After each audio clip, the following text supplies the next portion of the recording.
In a congressional hearing broadcast to over 42 million Americans, Congresswoman Jasmine Crockett stares down Elon Musk, the tech titan accused of building his green empire on the broken backs of underpaid workers and poisoned neighborhoods. As Musk defends his empire with bold claims and dismissive smirks, Crockett strikes back with chilling reports of environmental destruction and rising illness near his factories. The hearing spirals into chaos, reputations tremble, and one explosive exchange changes everything. When power meets truth in the nation's highest chamber, who will the people believe? Stay with us. This is a story worth every second of your time. At exactly 9 a.m., the doors to the congressional hearing room thundered open as Jasmine Crockett stepped through in a sharply tailored black suit, her heels clicking like a war drum on the polished marble floor. She wasn't just walking into a room, she was entering a battlefield, representing thousands of families whose children wheezed through poisoned air and whose wells now ran with metallic tang. Jasmine carried more than papers. She carried testimony carved in suffering. Her eyes were steel, jaw set, every step pulsing with righteous defiance. These were not theoretical debates for her. These were mothers bearing children, workers coughing blood, schools evacuated due to chemical burns in the soil. As she took her seat, her gaze locked forward, toward the man who, in her mind, symbolized the cold detachment of unchecked power. Elon Musk sat reclined, smirking, as if the lives crushed beneath his empire were acceptable collateral in the name of innovation. Cameras rolled. The air was tight, heavy, and electric. In that moment, it wasn't just a hearing, it was Judgment Day. Across the room, Elon Musk adjusted his cufflinks and leaned back like a king forced to humor a peasant rebellion. He wasn't intimidated, he was annoyed.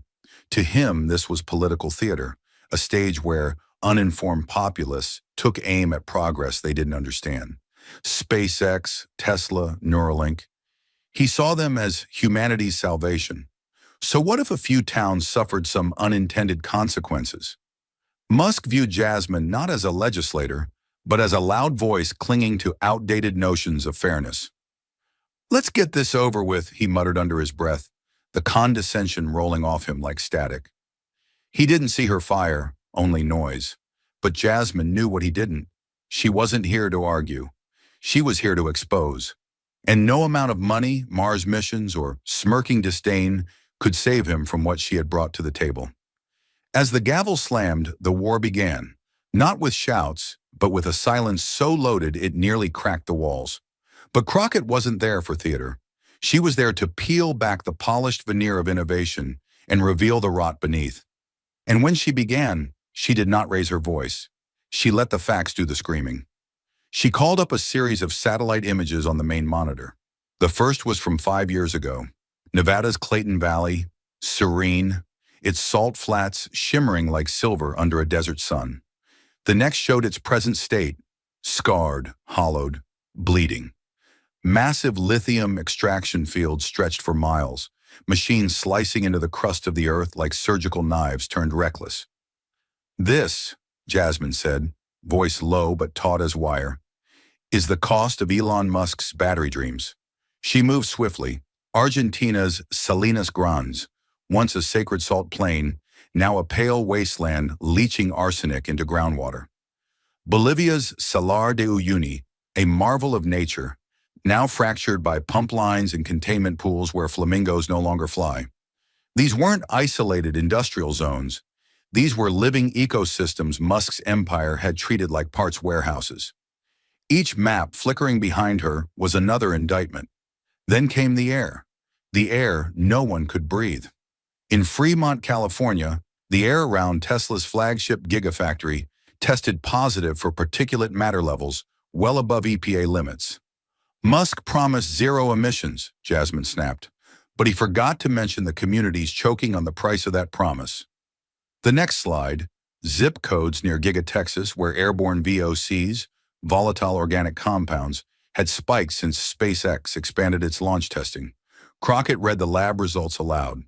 Benzene, toluene, formaldehyde, all carcinogens. Then she paused, eyes steady. "This isn't progress. This is chemical warfare by spreadsheet." She stepped forward and switched to human cost. A school nurse's logbook from Hidalgo County was entered into the record. 12 children hospitalized in a single month for unexplained nosebleeds and dizziness. Another file detailed rising asthma diagnoses in Cameron Parish, Louisiana, near a lithium processing site backed by a Musk affiliate.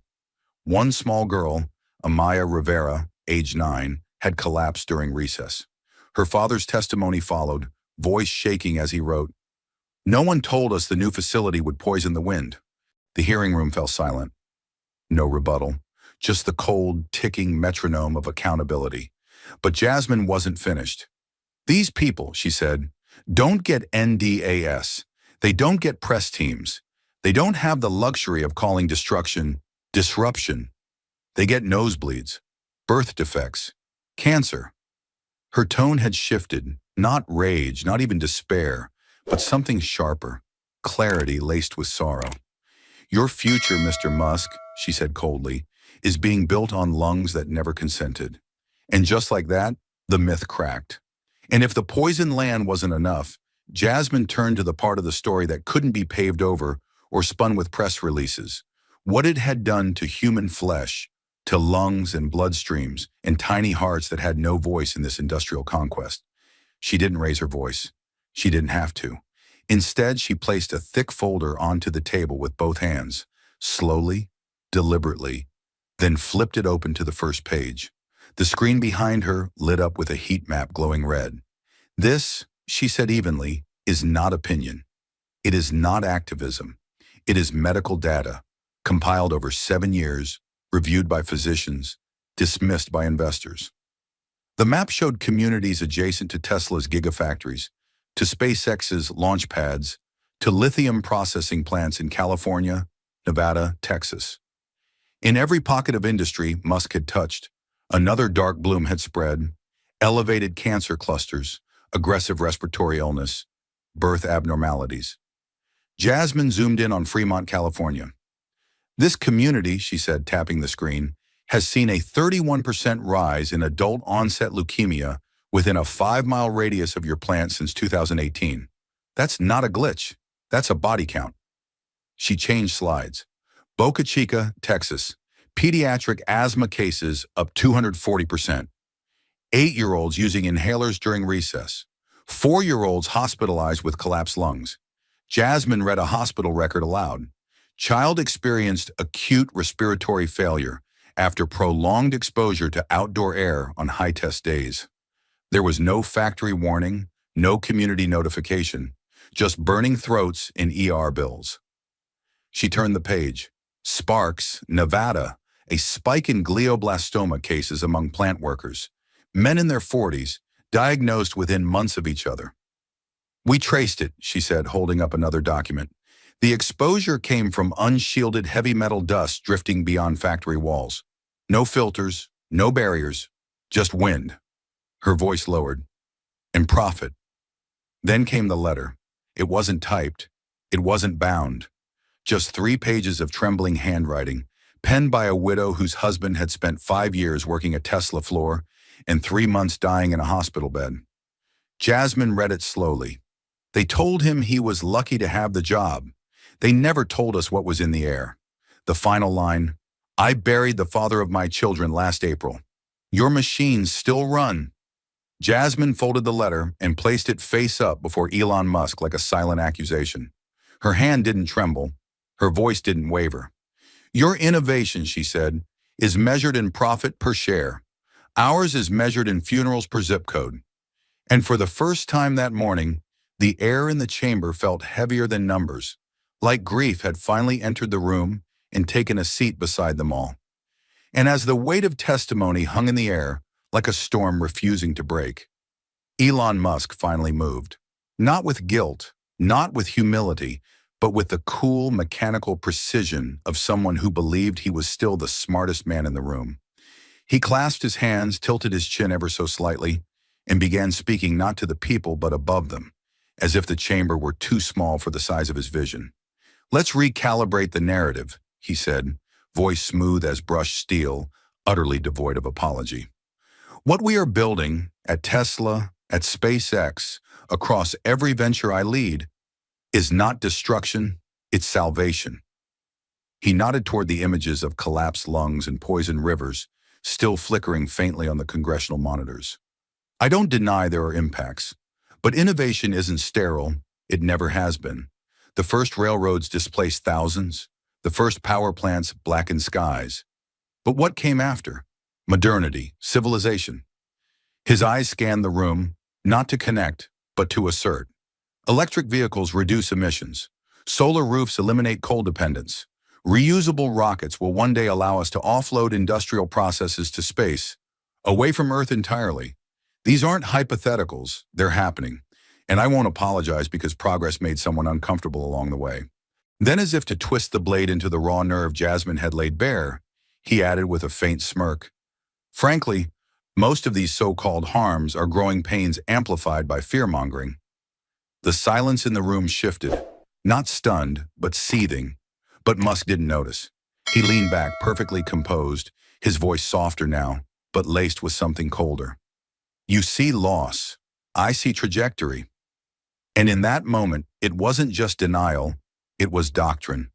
A worldview where graphs outweighed gravestones and futures justified everything scorched in their wake. But just when the chamber thought Elon Musk had finished defending his empire, he pivoted, calmly, deliberately, and let the contempt bleed through. His face didn't contort. It didn't need to. The precision of his insult came not in volume, but in design, like a scalpel, not a sledgehammer. He turned toward Jasmine Crockett, locking eyes as if she were the only person in the room who still didn't get it. You don't understand technology, he said, each word clipped and sharp. You never have. People like you, legislators with law degrees and microphones, you're quick to judge, slow to grasp. His voice was low but carried, each syllable slicing through the quiet like a whisper in a cathedral. You speak in problem, he continued, while we, builders, thinkers, engineers, we deal in solutions. You don't code. You don't invent. You hold up charts of suffering and call it strategy, but you've never risked anything to make the world better. He leaned back in his chair slightly, satisfied, as if he'd just checked a queen with a pawn. You look at a factory and see pollution. I look at it and see the future of civilization. You obsess over symptoms. I'm curing the disease. A beat passed, intentional, suffocating. Then came the final strike. You can't see the big picture, Congresswoman, he said, voice dripping with authority, because you've never stood high enough to look. Around the room, jaws clenched. Staffers shifted. Cameras zoomed. But Musk didn't flinch. To him, this wasn't cruelty. It was clarification. A reminder to everyone watching that power, when dressed in certainty and cashmere confidence, could humiliate without ever raising its voice. And Jasmine, still silent, sat motionless, until the silence itself began to bend around her like pressure before a storm. And Jasmine didn't blink. She didn't flinch. Because while Musk wielded wealth and ego like armor, she came armed with something far more dangerous, facts soaked in blood, inked in breathless diagnoses, and stitched into the lungs of forgotten people. Without breaking eye contact, she reached for the second binder, thicker than the first, its corners curled with use, its spine creased from nights poured over under hospital lights and kitchen tables. She placed it gently on the desk like a silent coffin and opened it with the care of someone who knew exactly what was buried inside. Since Mr. Musk suggests I don't understand, she said evenly, let's hear from those who do. The first slide that lit up behind her bore the stamp of the CDC, a 5-year longitudinal study mapping respiratory illnesses across 3 zip codes bordering the Gigafactory in Sparks, Nevada. The data was unforgiving. In that time frame, asthma rates among children had more than doubled. ER visits for lung inflammation had tripled. Jasmine pointed to the graph. This, she said coldly, isn't fear. It's inflammation under a microscope. She turned the page. A peer-reviewed journal article from The Lancet detailing clusters of glioblastoma, rare, aggressive brain tumors, emerging among workers at a lithium refining facility contracted by one of Musk's holding companies. These aren't aging miners, she said. They're engineers, line technicians, fathers in their 30s. She cited pathology reports from University of Texas Health, confirming high concentrations of cobalt and arsenic in blood samples from nearby residents. Then came the voices, transcripts from doctors on the ground. One pulmonologist wrote, "I've never seen this many collapsed lungs in non-smokers under 40. Another, an oncologist from El Paso, noted a pattern of rare cancers appearing with geographic consistency near extraction sites. Jasmine didn't embellish. She didn't need to. "This is not a correlation," she said. "This is a pattern. This is a signature. And that signature has Elon Musk's name all over it." She looked up, not at Musk, but at the chamber itself, daring them to ignore what was now seared into the record. "This isn't progress," she said, her voice low, steady, final. "It's a slow-motion collapse of public health, delivered beneath the noise of launch engines and the branding of brilliance." But as Jasmine's voice fell silent, her final line hanging in the air like a blade yet to drop, Elon Musk leaned forward with surgical intent, not to defend, but to diminish. He folded his hands, elbows propped neatly on the polished table, and delivered his words with the clipped precision of someone who believed intellect granted him immunity from consequence. "This," he said slowly, gesturing to the wall of evidence behind her, "is the danger of letting ideology masquerade as expertise." His voice didn't rise. It didn't need to. The arrogance was baked into every syllable. "You stand here waving around charts and quoting studies you didn't write, about systems you don't understand. But the truth, Congresswoman, is that you don't speak the language of technology. You speak politics. You speak fear." He turned slightly, facing the panel, but never breaking eye contact with her. "You reduce generational breakthroughs to press bait and anecdote. You compare rockets to smokestacks and act shocked when the math outpaces your outrage." Then came the blade. "You see a factory and think cancer clusters," he said, voice silk-wrapped steel. "I see a global supply chain that moves humanity forward. One of us is looking at a blueprint. The other is shouting at shadows on the wall." The insult landed not just as dismissal, but as erasure, a denial not only of Jasmine's position, but of her capacity to even comprehend the world he believed he ruled. And for a breathless second, the room stopped, caught between the sterile chill of Musk's contempt and the quiet fire building behind the woman he just tried to bury in condescension. But the sting of dismissal didn't break Jasmine. It forged her into something colder, harder, more precise. She stood without hesitation, her posture straight, her hands steady on the edge of the microphone, as though bracing against the weight of centuries behind her. The silence was thick, taut as wire, and when she spoke, her voice didn't rise. It focused, like a scalpel slicing through noise. "Let me be clear," she said, each word carved in steel. "You don't get to dress up exploitation in the language of innovation and expect it to go unchallenged." She leaned in slightly, her tone unwavering, measured, lethal. "Your vision of progress cannot come at the cost of poisoned lungs, buried children, or entire zip codes reduced to sacrifice zones. Human health is not a rounding error in your profit margins. You talk about the future as if it belongs to you, but the people gasping for air in Boca Chica, in Sparks, in Fremont, they're living in the wreckage of your present." She held up a photo, small, crumpled, a child with a nasal cannula, eyes wide with confusion. "He's not a data point. He's not a bump in your supply chain. He is the consequence of a man who thinks acceleration matters more than accountability."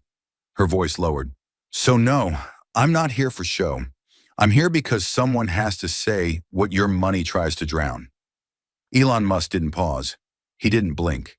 Instead, he leaned forward slowly, like a man bored of being corrected by those he deemed beneath him. His smile was thin, deliberate. "Do you even know what you're talking about?" he asked, his tone laced with casual disdain. "Or are you just doing what politicians always do, flashing outrage to stay relevant?" He tilted his head, mocking curiosity. "Seriously, Congresswoman? Do you actually know the chemical signature of lithium hydroxide? Or are you just here to make headlines?" The words weren't an argument. They were an erasure, designed to shrink her into a soundbite. What he didn't see, what he refused to see, was that her silence after that wasn't retreat. It was restraint. And restraint in the right hands was far more dangerous than rage. And as the echo of Musk's contemptuous question still smoldered in the air, "Do you even know what you're talking about?" The balance in the room shifted. Slowly, sharply. It was no longer a duel between Jasmine Crockett and Elon Musk. It was a reckoning. The atmosphere thickened, not just with tension, but with consequence. The committee had watched Musk deflect, belittle, and polish his empire with abstractions. But now one of their own was ready to strike with something Musk hadn't prepared for: direct accountability. Representative Leonard Hartley, a seasoned legislator from Pennsylvania's 7th District, leaned forward with measured calm. His voice didn't rise. It didn't need to.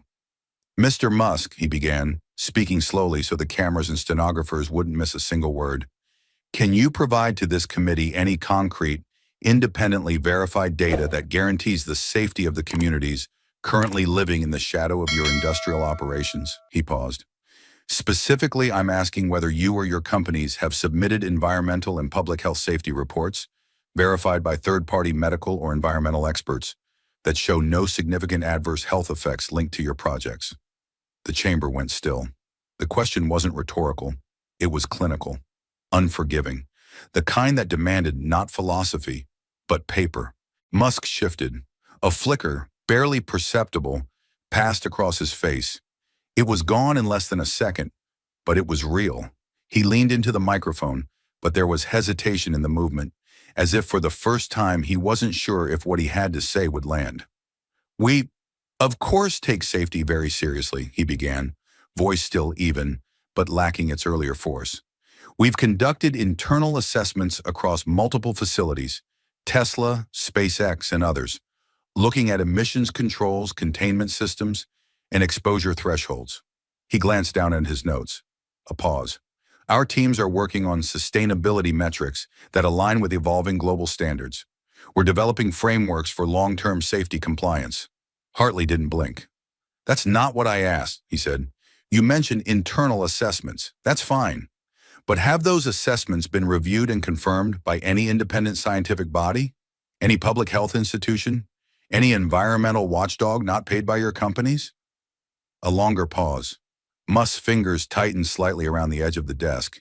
He looked briefly to the right, toward his legal counsel, who offered nothing but a blank stare in the absence of a lifeline. The room was silent except for the soft hum of equipment and the scribbling of journalists. Musk tried again, this time faster but less composed. "We've initiated contact with several review boards.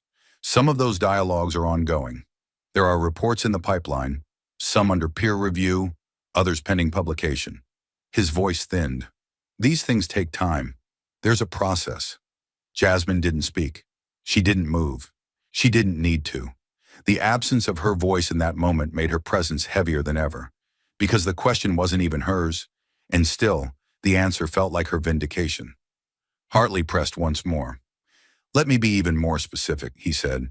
"Can you, right now, provide this committee with a single published, independently verified health study showing that proximity to your gigafactories, launch sites, or refining operations has not resulted in statistically significant harm to nearby residents?" Musk sat back slightly. The mask had not shattered, but it had cracked. He adjusted his collar, cleared his throat, and, finally, admitted what the room already knew. "Not at this time," he said quietly. "But we are working toward transparency." The words dropped like stones into the chamber. "Not at this time." In an instant, the posture of the room shifted. Staffers took note. Lawmakers exchanged glances. Jasmine lowered her eyes, not in defeat, but in calm, quiet affirmation. For all the billions Musk had funneled into propulsion and automation, he could not produce a single, clean document that proved he wasn't harming the very people he claimed to uplift. His equations didn't include them. His vision had moved too far ahead to account for those he'd left coughing in the dust behind him. And in that moment, without theatrics or fury, Elon Musk, architect of the future, was exposed as a man unprepared for the moral calculus of the present. And the moment Elon Musk uttered those 5 brittle words, "Not at this time," something shifted in the room, almost imperceptibly at first. Jasmine Crockett rose slowly from her seat, the weight of everything she had witnessed now boiling beneath her ribs. But there was no trembling in her stance, no chaos in her expression, only control, cold, precise, coiled like thunder just before it splits the sky. She approached the mic not like a politician, but like a surgeon preparing the final incision. "Let the record show," she began, her voice firm and deliberate, "that the man with the power to reroute satellites, to tunnel beneath cities, to launch rockets beyond our atmosphere, cannot provide a single document to prove his companies haven't harmed the people who breathe next to his factories." The chamber froze. Even the air conditioning seemed to fall silent, as if the building itself were holding its breath. Jasmine's eyes swept the panel, not for permission, but to deliver a challenge they could no longer look away from. "I am submitting a formal request," she continued, sliding a heavy folder across the table, the cover marked boldly, "Urgent motion for federal environmental and public health oversight. We are calling for a comprehensive, independent investigation into the full public health impact of every industrial site operated or contracted by Mr. Musk companies. I'm talking gigafactories, launch pads, refineries, satellite nodes, lithium mines, every footprint he has left on American soil and beyond." Her hand didn't move from the document. It was as if she were pressing it into the conscience of the room.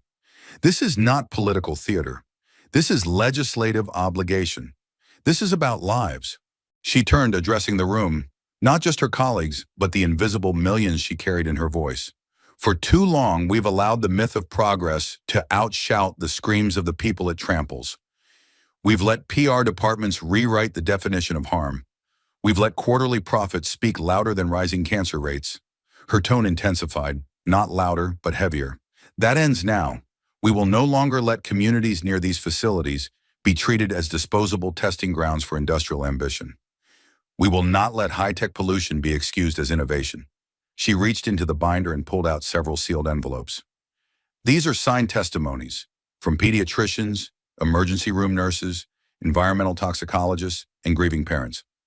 I'm asking the Oversight Committee to subpoena Elon Musk's environmental reports, internal health assessments, insurance disclosures, and all communications regarding safety mitigation. If those documents don't exist, that's not an oversight. It's a crime in slow motion."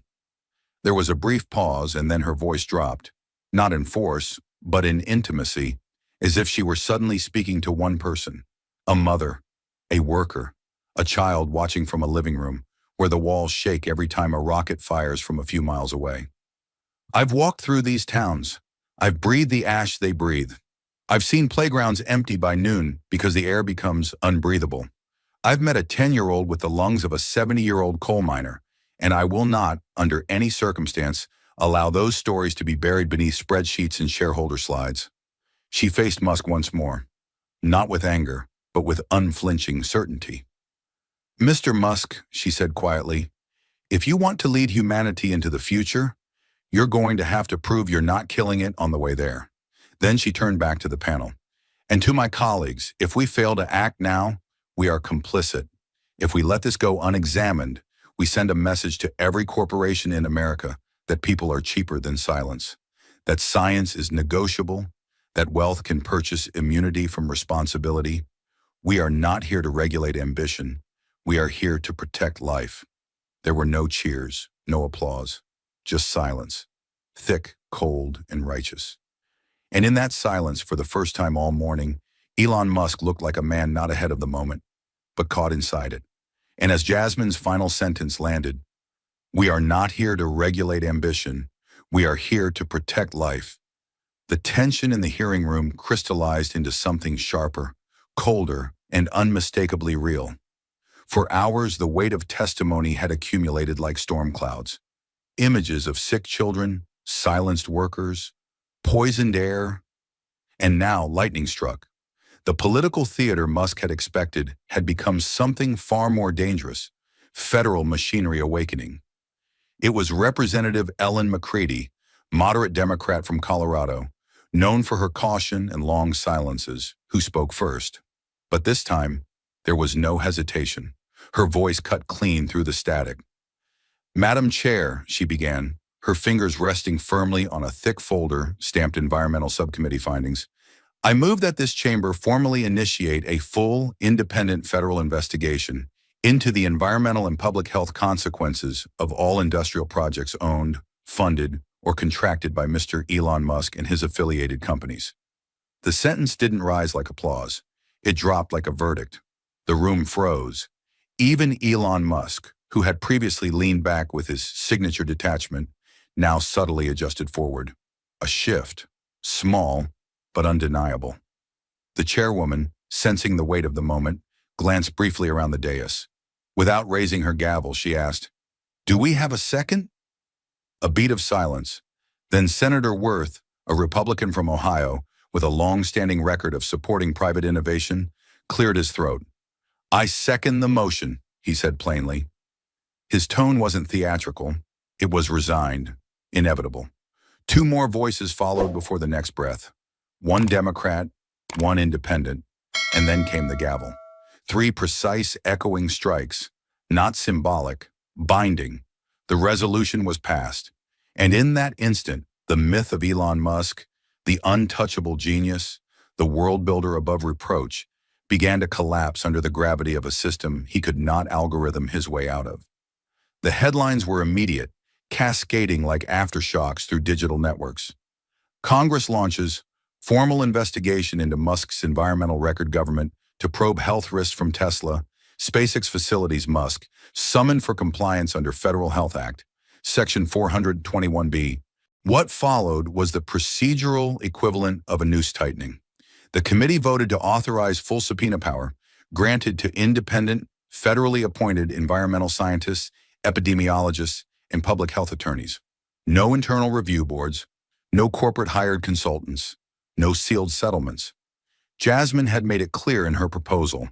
This investigation would involve direct field testing, on-site inspections of Musk's industrial complexes, and full release of internal memos, incident reports, environmental audits, and employee medical records dating back at least 10 years. Every cough, every leak, every chemical used, every silence bought. And for the first time, Elon Musk didn't speak. He sat still, fingers folded tightly beneath the table, his mouth a thin line. There were no more jokes, no smirks, no jabs about poetry and rocket science. The room, which had once bent slightly toward his gravity, had turned on its axis. And the pressure wasn't coming from just one woman anymore. It was coming from the system he had always dismissed as slower, weaker, irrelevant. Now it was breathing down his neck. The injustice Jasmine had carried alone for the first half of the hearing had erupted into collective outrage. Lawmakers who once hesitated now voiced calls for transparency. Reporters surged from their benches, thumbs flying over phone screens, eyes wide as the story exploded in real time. Outside, protests that had begun as quiet picket lines outside the Capitol gates grew louder. One banner read, "Progress without poison." Another, "We are not your collateral." And as the official terms of the investigation were read into the record, complete with federal enforcement clauses and a 90-day compliance deadline, Musk looked not like a visionary under siege, but like a man finally pulled from the future and made to answer for the present. The chairwoman turned her attention back to him one final time. "Mr. Musk," she said, her voice like stone, "you will be expected to comply fully with this order. Any attempt to obstruct, withhold, or delay access to information will be considered grounds for contempt under federal code. This is not a request, it is law." Still, Musk said nothing.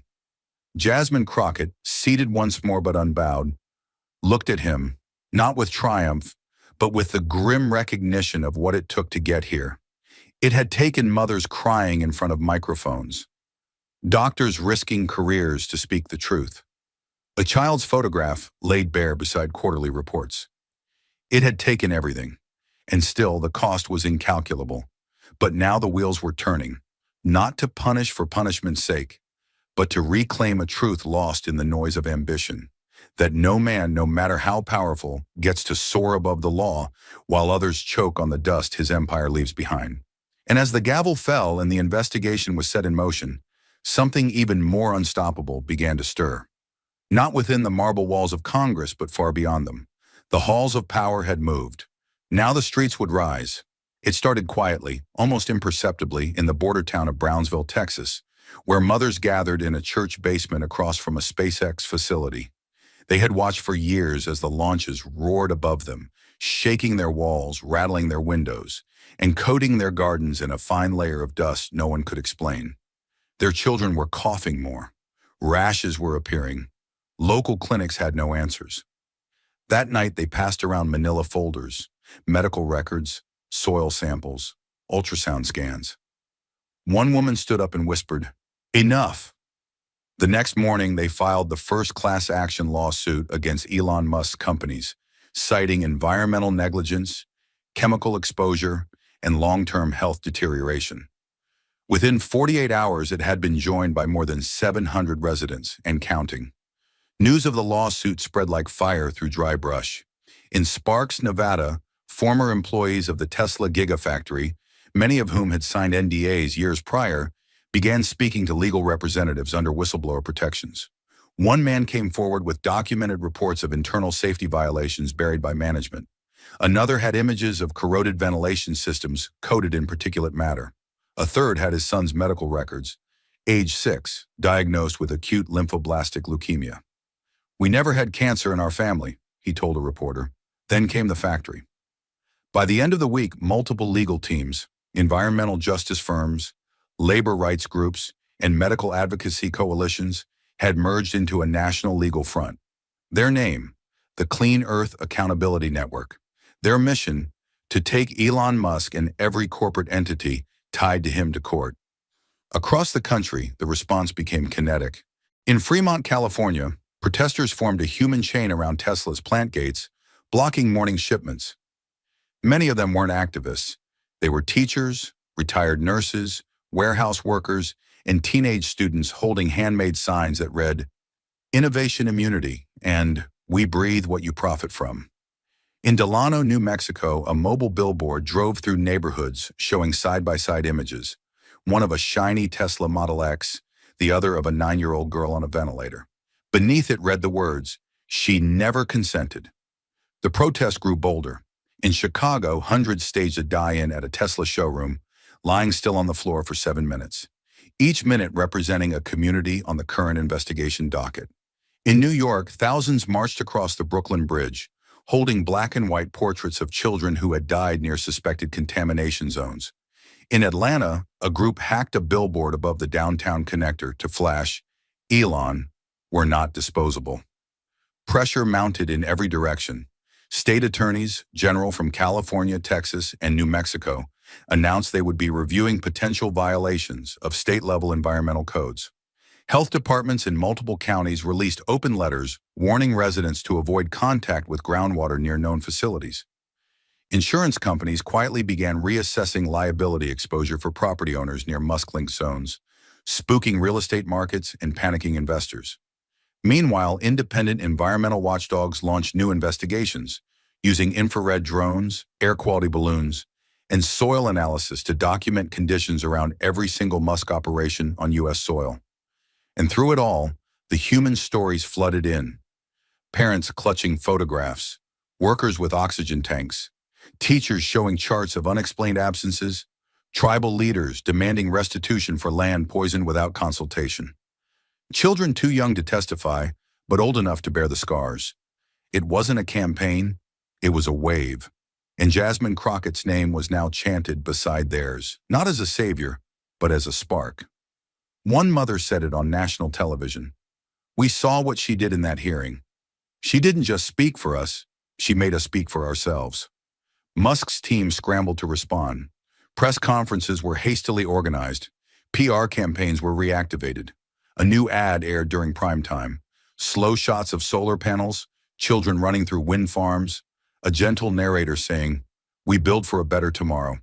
But by then, the truth had legs. The voices were louder. The lawsuits were multiplying. And the protests had gone global. Demonstrations sparked in Berlin, Shanghai, Cape Town. All different languages, all the same chant. "We are not the cost of progress." And somewhere in the center of it, the man who once promised to save the planet was now being asked to answer for how much of it he had already sacrificed. And as the lawsuits stacked, the protests surged, and headlines no longer bent in his favor, the pressure reached a point no engineer could calculate, no algorithm could diffuse. Elon Musk, for the first time in years, was forced to stop talking and start listening. He appeared at a hastily assembled press conference in Austin, Texas. No flashy stage, no gleaming prototype behind him, just a podium, a federal flag, and eyes that for once were not worshipful, but waiting. The man who once dismissed criticism as noise now stood behind a microphone, flanked by silence, not applause. Cameras snapped. Protesters outside chanted his name with fury, not awe. He adjusted his collar, exhaled slowly, and looked down at the speech in his hands as if the weight of it might crush the empire he built. For a moment, the world seemed to hold its breath, not because they feared what he might do, but because they didn't know if he was capable of humility. But then he spoke, measured, uncharacteristically subdued, with none of the bravado that usually defined him. "There's no innovation," he began, "that is worth the price of a child's health." The sentence dropped like steel into a sea of noise. Even the reporters, trained to expect corporate spin, paused. Musk continued, his voice steady but taut. "Over the past several weeks, I've heard voices I should have heard a long time ago. Parents, teachers, factory workers, communities I believed I was helping, but in reality, may have harmed." He looked up then, briefly, and the image flicked across every major news network. The world's most famous futurist acknowledging failure, not in space, but on Earth.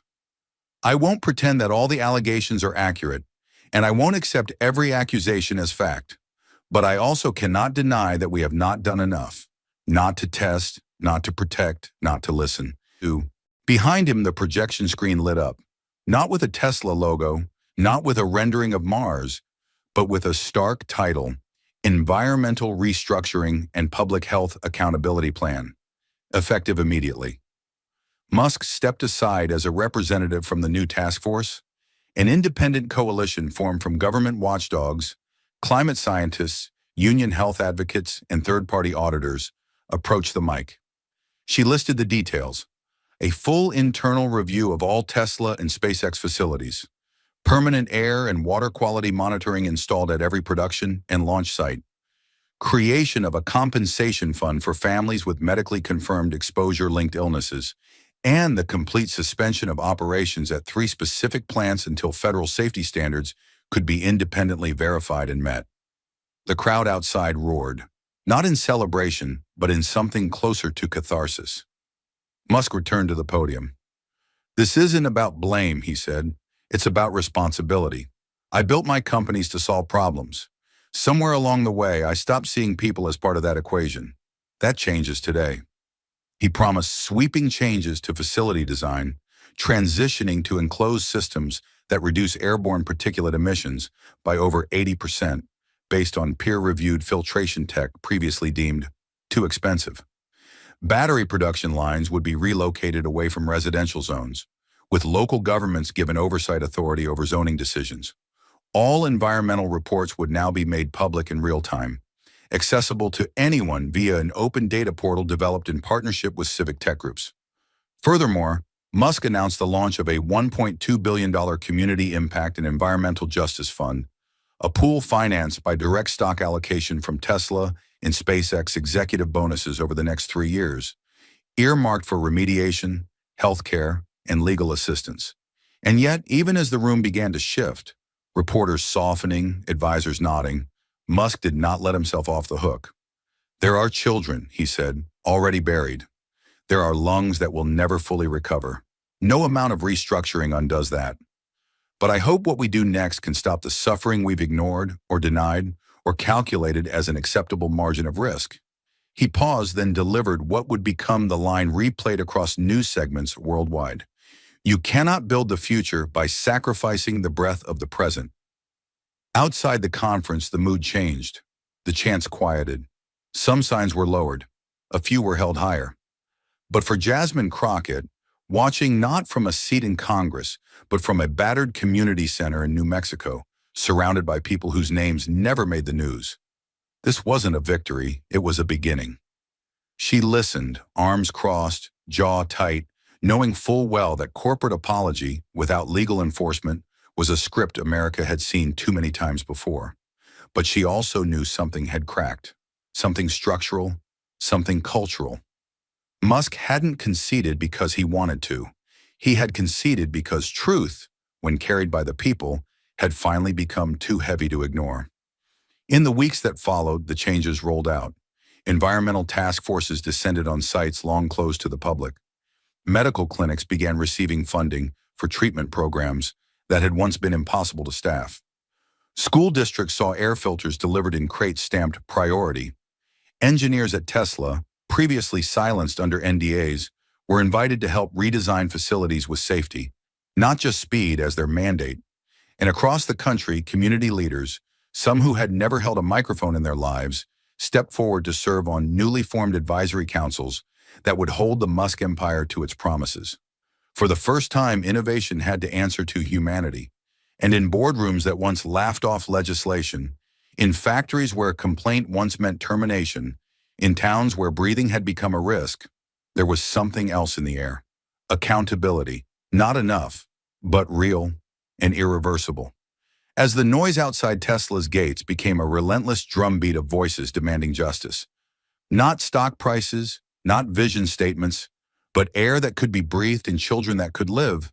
The myth of untouchability surrounding Elon Musk began to fracture.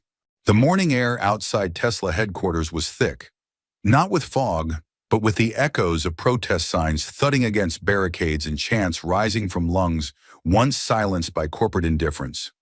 Across major news networks, footage rolled in from Austin, Reno, Buffalo, Hawthorne, cities once proud to host the Musk empire, now turned into epicenters of a reckoning. The names of the sick were no longer data points. They had become stories, and those stories were impossible to ignore. Behind closed doors, executives whispered urgently. Stockholders panicked. Board members demanded strategy, but none of them were ready for what would come next. Not a legal settlement, not a marketing stunt, but something far more rare, a public surrender from the man who once called himself the architect of humanity's future. Musk stepped onto the press stage in silence. No signature smirk, no AI jokes, just a grim, pale stillness that said he had finally been cornered. Not by a competitor or market shift, but by consequence. The cameras zoomed in, protesters paused, and then into a microphone that had amplified endless predictions about Mars and cyborgs and digital utopias. Elon Musk said 6 words that stopped time. "We have to do better, immediately." The room exhaled. He continued, "For too long, we've talked about the future as if it were something clean, perfect, and bloodless. But the truth is, progress has casualties, and when those casualties are your neighbors, your kids, your lungs, that's not innovation. That's negligence." The words weren't smooth. They were jagged, stilted, but they were real. For the first time, Musk wasn't selling a product. He was admitting a failure. "I built companies to disrupt industries," he said, "but I refuse to let anyone disrupt me. That stops today." He lifted a document, a policy draft stamped with federal oversight seals and countersigned by members of Congress, including Jasmine Crockett herself.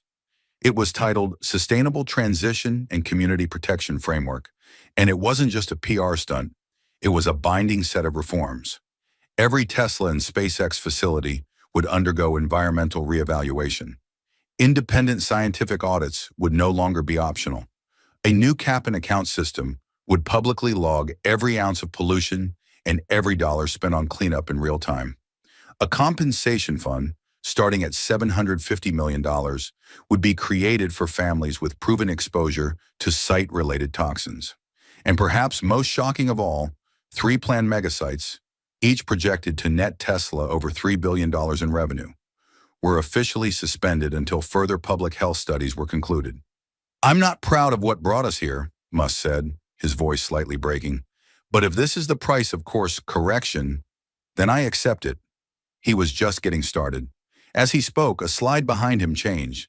Images of lithium extraction pits, once showcased as clean energy triumphs, now shown next to respiratory disease clusters and contaminated aquifers. The screen didn't sell hope. It admitted harm. And that shift, the willingness to reflect instead of deflect, staggered even his fiercest critics. Musk announced the immediate establishment of a new division within Tesla, Tesla Reclamation and Environmental Integrity, staffed not by engineers, but by epidemiologists, sociologists, and environmental justice advocates. Their sole task? To trace every link between Tesla's operations and public health outcomes. Every 6 months, a public hearing would be held. Not a press release, a hearing, with real community testimony, with live-streamed accountability. And it wasn't just Tesla. At SpaceX, launch pads would be redesigned with new noise abatement and pollution containment systems. Rocket fuel storage zones near residential neighborhoods would be relocated. The Boca Chica site, long accused of contaminating water tables, would be jointly managed with local environmental watchdogs and tribal councils. This is not charity, Musk said. This is course correction with teeth. Then, turning to the issue of energy, he pledged a shift in Tesla battery sourcing to rely exclusively on suppliers certified under new international labor and ecological standards. No more child labor mined cobalt. No more rivers poisoned for rare earths. The excuse that we need to break some eggs to make an omelet, he said. That was the language of tyrants. I see that now. At that moment, the room shifted again. Not in applause, in disbelief. Could this be real? Some journalists later speculated that Musk had simply lost control of the narrative. Others said it was a strategy pivot wrapped in guilt. But in communities like Fremont, like Sparks, like the Navajo Nation, where kids had coughed for months and mothers had held photos instead of sons, this moment was seismic. Jasmine Crockett, watching remotely with her sleeves rolled and a stack of affidavits still warm from printing, didn't smile. She didn't celebrate, but she nodded, just once, because she knew that public pressure had bent one of the most powerful figures in the world to the will of the people, not through scandal, but through truth backed by science and sorrow. And then came perhaps the most unexpected part of Musk's speech. I've spent years trying to reach the stars, he said, but I ignored the ground I stood on. Going forward, no rocket launches unless the community approves it, no factory expansions unless public health experts certify it. No more pretending that efficiency justifies silence. He paused, then added, and if that means I lose a few billion, so be it. Humanity's future is worthless if it poisons the present. The room froze. His team shifted nervously. But outside, protesters grew quiet. Not out of forgiveness, but recognition. Change had finally spoken in the voice of power. In the hours that followed, social media ignited. Hashtags flipped from Narvi boycott Tesla to Nara hold them to it. Wall Street wobbled, but activists surged. And across America, in the places once buried under silence, you could hear something new, the grinding, rusty sound of accountability, finally starting to move. It wouldn't heal everything, it wouldn't bring back the lost, but it was real, and it had a name, policy, enforced, and irreversible. And as the echoes of Musk's public reckoning reverberated through boardrooms and courtrooms alike, a different kind of figure emerged, not with wealth, but with willpower. Not with rockets, but with resolve. Jasmine Crockett didn't just survive the storm, she became its architect. In the weeks that followed the congressional showdown, the media tried to shift focus. Some headlines ran with the novelty of Musk's reversal. Others latched onto Wall Street's unease, speculating about Tesla's share price or the logistical delays for SpaceX. But in the communities that had once screamed into the void, the spotlight stayed locked on one name, Jasmine Crockett. Not as a footnote, not as a partisan pawn, but as a force of nature who had stared down one of the most powerful men in the world and refused to flinch. Footage of her final remarks during the hearing flooded social media, re-uploaded in every language. Journalists called her the voice of the invisible. Parents in chemical-laced neighborhoods whispered her name with the same reverence once reserved for doctors or ministers. Children held up handmade signs reading, "Thank you, Jasmine," outside shuttered factories. And perhaps most telling of all, Other politicians began quoting her, awkwardly at first, as if still unsure whether this kind of conviction had a place in their sanitized scripts. But Jasmine wasn't waiting for their permission. While others basked in optics, she moved like a fire cutting through bureaucracy. Within 48 hours of the Musk hearing, she filed a proposal for the Community Protection through Corporate Accountability Act, a sweeping bill that would mandate environmental impact disclosures before any new tech infrastructure could be greenlit. It would require ongoing, real-time public reporting of emissions, noise levels, water usage, and human health metrics within a 5-mile radius of every major site. And most radically, it proposed that the communities themselves would have veto power. Not politicians, not executives. People. They called it the Crockett Doctrine. Critics called it radical. Lobbyists called it dangerous. But the public called it overdue. As Jasmine toured the country, Flint, Baton Rouge, Oakland, East St. Louis, she didn't arrive with entourages or polished speeches. She sat in school gymnasiums with leaking ceilings. She met with families over folding tables and paper cups of weak coffee. She didn't talk about the future in buzzwords. She listened to the present in heartbreak. One mother showed her a jar of cloudy water drawn from her kitchen tap. One boy wheezed through a mask while handing her a drawing of his dream, a garden where nothing died. Jasmine took every photo. She shook every hand. But more than anything, she wrote down names. Because policy to her wasn't ink. It was blood. And Washington began to tremble. The tech industry scrambled. PR campaigns ramped up, claiming green innovation. Legal teams fought to stall the bill, inserting loopholes and watered-down clauses. Billionaire PACs funneled millions to oppose her in the next election. But for every ad that painted her as anti-progress, 10 more grassroots groups rose in her defense. Jasmine Crockett had become more than a congresswoman. She was now a movement. Back in D.C., colleagues who once rolled their eyes now leaned in when she spoke. Her floor speeches no longer drew polite silence. They drew standing room crowds. Veteran lawmakers, jaded by decades of compromise, confessed in private that her fire had reminded them why they entered politics in the first place. But it wasn't easy. Behind the scenes, threats poured in. Security had to be tightened. Her staff, mostly young, mostly from communities like the ones she fought for, received anonymous warnings.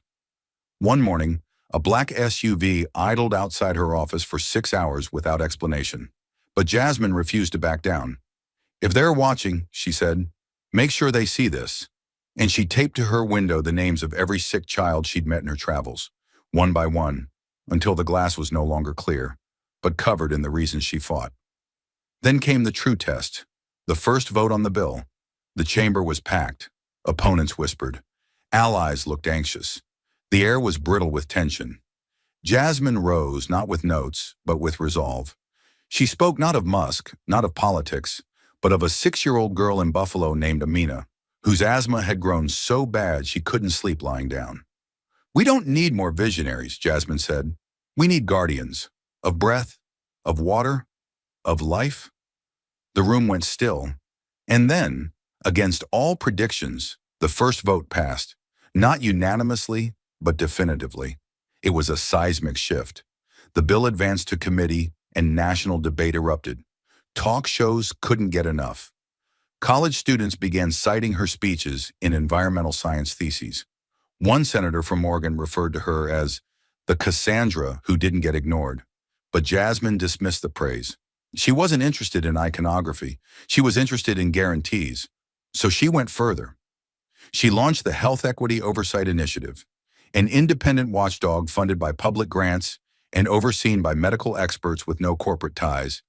They would review corporate impact claims, verify health records, and publish quarterly findings accessible to the public. Not locked in PDF files, not buried in bureaucracy, projected on LED screens in community centers, available in 6 languages, updated weekly. "You shouldn't need a PhD," she said, "to know if your child's drinking water is poison." And it resonated. By year's end, 5 states had adopted pilot versions of her doctrine. A growing alliance of young legislators began mirroring her tone, rejecting polished ambiguity for surgical honesty. Jasmine's name appeared on more than just bills. It appeared in poems, in songs, and murals. Still, she never forgot the cost. She visited Amina again, this time with an inhaler courtesy of a new clinic opened near the neighborhood, funded directly by Musk's reparations fund. The girl smiled. Jasmine cried, not out of joy, but release, because for every policy passed, there were still scars, and she vowed never to mistake political victory for healing. At the United Nations, she delivered a keynote, not on carbon markets or economic incentives, but on pain, on the weaponization of delay, on how every month of inaction meant another child sick, another home emptied, another silence too loud to ignore. We measure progress in dollars, she said, but justice has always lived in lungs. The room stood for 5 full minutes, and as the cameras cut away and the world debated what came next, Jasmine Crockett walked off stage, not into celebration, but into another meeting, another fight, another sleepless night beside charts and case files and names. Because the job wasn't over. But for once, the tide was moving, and she was the one pulling it forward. And yet, as the storm quieted and legislation turned into law, what lingered wasn't just victory, it was the aching question behind every triumph. What kind of world had demanded this much pain just to listen? The lesson wasn't written in ink. It wasn't printed in the headline of a major paper or captured in a viral clip. The real lesson, the one that pulsed beneath Jasmine Crockett's every breath, was carved into the bruises of the unheard. It whispered from the walls of crumbling homes built too close to smokestacks. It bled through the silence of families who lost everything to an invisible toxin they couldn't spell but could feel in every cough, every diagnosis, every empty chair at the dinner table. And it shouted in Jasmine's ears every night she tried to sleep but couldn't stop hearing them, the voices of the forgotten. No amount of applause could drown them out. No standing ovation could replace the lives lost before anyone cared to ask why. The humanitarian lesson wasn't about Elon Musk. It wasn't even about power. It was about distance. The distance between those who create and those who endure. Between spreadsheets and suffering. Between technological ambition and the real bodies it scars. Musk had stood before Congress and talked about the big picture, as if progress required collateral. But Jasmine forced the nation to stare at the details, the fine print of injustice that hides behind innovation. And that changed everything, because the truth, the gut-wrenching, breath-stealing truth, was that for decades the poor had been paying the bill for progress. Their lungs absorbed the price of battery factories.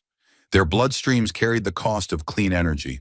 Their neighborhoods were lit by the flickering promise of a better tomorrow, even as their present collapsed under pollution, neglect, and lies. Jasmine knew that if humanity had a future, it couldn't be built on a foundation of sacrifice zones. So she reframed the question, not how do we make things faster, but who gets left behind when we do? Not can we afford environmental regulation, but can a child afford another asthma attack? She challenged a country addicted to convenience to confront its conscience. She asked, what is innovation worth if it comes at the cost of breathing? And for the first time, the room answered with silence. Not dismissal. The humanitarian lesson stretched further than policy. It reached into the personal. Jasmine's own staff, interns raised in trailer parks, aides whose parents had died before 50, watched her dismantle the lie that power belonged only to those who could afford it. They saw her reject cynicism. She didn't posture, didn't perform, she showed up. And that was a revolution in itself, because the world had taught young leaders of color, especially women, that their anger had to be sugar-coated to be heard, that their grief had to be sterilized to be taken seriously. But Jasmine didn't delude herself. She walked into that hearing with fire in her chest and sorrow in her eyes and said, this is who I am. This is who you ignored. And this is why I won't let you anymore. She weaponized truth. And in doing so, she taught an entire generation of activists a radical lesson. You do not need permission to protect your people. Beyond the hearing, community organizers took her name into town halls. Mothers referenced her words when demanding safer schools. One teacher in Arizona changed her curriculum to include environmental justice, not as theory, but as lived experience. A rapper in Detroit released a song that sampled Jasmine's voice saying, we are not disposable. A church in South Texas held a candlelight vigil in front of a Tesla distribution center, reciting the names of local residents who had died of respiratory illnesses. And on the steps of a courthouse in Nevada, a girl not yet old enough to vote held a handmade sign that read, "Progress without mercy is not progress at all." That was the lesson. Not that one woman could change the world alone, but that one woman could ignite the realization that it had to. Jasmine's struggle taught the nation that democracy was not about handshakes in marble corridors. It was about whose pain reached the podium. It revealed how too often corporations were allowed to write the story while the people lived the consequences. And it reminded every person watching that justice isn't theoretical. It's urgent, it's messy, it's fought for in rooms where no camera rolls. And it demands sacrifice, but it also demands vision. Jasmine didn't just want Musk to admit fault. She wanted to show that accountability and advancement weren't enemies, that a world where companies thrived without poisoning communities wasn't just possible, it was necessary. That clean energy didn't mean anything if it only cleaned up headlines. That green innovation had to start with clean hearts. And slowly, that lesson took root. Colleges began rethinking how they taught ethics and engineering. Grant committees started including health impact assessments. Journalists re-examined their coverage of tech moguls, no longer treating them as untouchable visionaries, but as citizens bound to the public good. And perhaps most profoundly, regular people, those who had long felt invisible, saw themselves reflected in power for the first time, not as charity cases, but as truth-tellers. Jasmine didn't offer empty hope.